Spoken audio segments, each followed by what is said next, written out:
What's up, guys? Welcome to another episode of Chad's Beer Reviews. Continuing with all of your request month, this is the Smuttynose Old Brown Dog Ale. Olive, I guess, is her name. There's nothing else about it on the bottle at all, except egg minus smutty. This was requested by Bacon Vader. He also said do this or the Michelob or whatever it is, the Wild Blueberry Lager, whatever, it's like 9%. So I thought I'd do this one instead. I'm going to use the Newcastle Brown Ale egg-shaped glass, so let's get into it. Alright, we got a pretty nice looking beer here. It's like a maroon, straight up maroon, mahogany color. You know, it's that fine line between brown and red. Nice looking head too. It's a deep off-white soap sudsy head. Definitely smells like a brown ale. I'm getting like that malty confectionery sweetness, almost like a candy. Yeah, a little bit of caramel, a little bit of toffee, kind of like toasted bread, like toasted peanuts or something like that. It smells, I mean, it's not like super strong, but you know, it's kind of sweet smelling, so let's give it a try.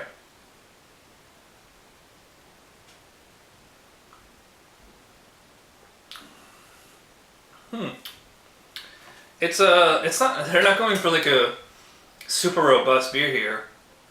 I think the brown ale is a very traditional British pub style beer of like having real flavor, but still being fairly mild. That's kind of what this is. It's, you know, I'm drinking this out of the Newcastle glass. It's reminding me of Newcastle and then it's a brown ale. This has a little bit more flavor than Newcastle. You know, it's just kind of a nice kind of sweeter, but still kind of mild palate, like the caramel, toffee, a little bit of nuts in there.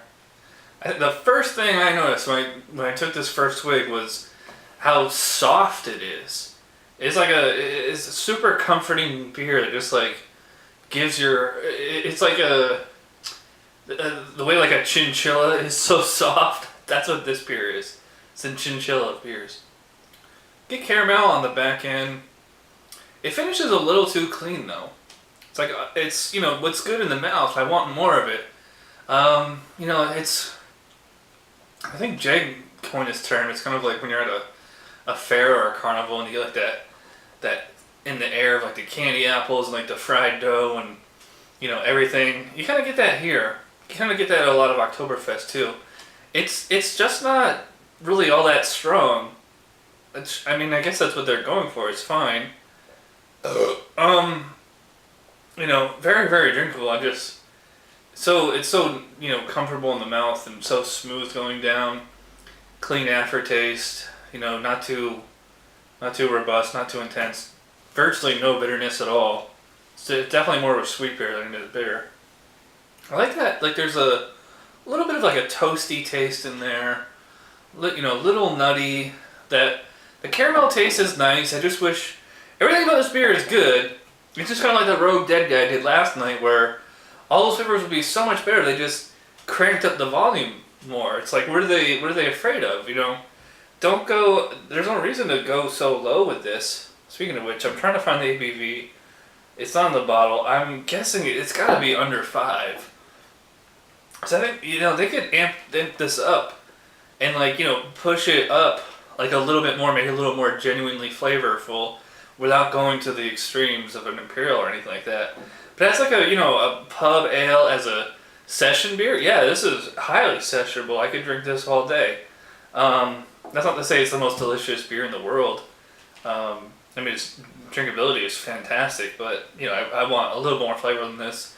You know, it's definitely not a dessert beer.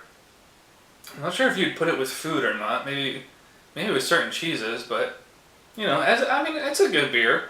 Yeah, I think I'm gonna go 7 out of 10 for the Smuttynose Old Brown Dog Ale. And that might even be a tad generous, but, you know, I mean, there's nothing wrong with that at all, other than like you know, just my personal preference of I want more out of the beer than this. And, you know, I do have to give it a lot of kudos for the drinkability and the mouthfeel are just fantastic. I'm drinking this very, very warm, and it's, it's not really pulling a whole lot more flavors, even at these higher temperatures. So, thanks again to Bacon Fader for requesting this, and that is it for this episode. So, thanks for watching. I'll see you next time. Cheers.